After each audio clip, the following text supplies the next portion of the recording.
বাচ্চাকে পুতুল দিয়ে খেলতে দিলে দুইটি বিপদে সাধারণত ওই বাচ্চা পড়ে যায়। আপনি কোনো কিছু দিয়েই ওই বাচ্চার বিপদ থেকে উদ্ধার করতে পারবেন না। অনেক সময় বাচ্চাদের ক্ষতির অন্যতম কারণ আব্বা আম্মারাই হয়ে থাকে। ভুল সিদ্ধান্ত, ভুল একটা আদর করতে যেয়ে এই সমস্যাটা হয়। এক নাম্বার যেটা হয়, সে ফেরেশতাদের প্রোটেকশন থেকে মুক্ত হয়ে যায়। অর্থাৎ ফেরেশতাররা যে একটা বাচ্চাকে রহমতের ফেরেশতার প্রোটেকশন দিয়ে রাখে, এটা থেকে সে মুক্ত হয়ে যায়। কেননা পুতুল যখন ঘরে থাকে ওই ঘরে রহমতের ফেরেশতা ঢুকতে পারে না।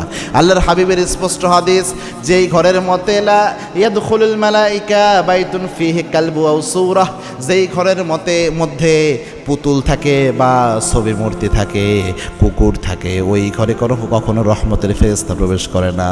ছবি মূর্তি বা কুকুর যদি থাকে এই ঘরে রহমতের ফেরেশতা প্রবেশ করতে পারে না। তো এক একটা পুতুল তো একটা মূর্তির মতো, ছবির মতো, একটা আকৃতি প্রাণীর। তো এটা যখন ঘরে থাকে, আল্লাহর হাবিবের ঘরে কুকুরের ছানা থাকার কারণে একবার রহমতের ফেরেশতা প্রবেশ করতে পারে নাই। আর আমাদের ঘর তো কি এমন যায় আসে, তো সেক্ষেত্রে রহমতের ফেরেশতা কিন্তু ঘরে ঢুকবে না। আর ঘরে যখন রহমতের ফেরেশতা ঢুকবে না, আপনার ছোট্ট বাচ্চার প্রোটেকশনের জন্য আপনি কিন্তু ফেরেশতার প্রোটেকশন মিস করে ফেললেন। এজন্য বাচ্চাদের সাথে যখন এই পুতুল দিয়ে থাকেন বা ছোট বাচ্চাদের পুতুল দিয়ে খেলান, দুই নাম্বার ক্ষতি হয় যেটা, দুষ্টু জিনের আসর বেশি থাকে তার উপর।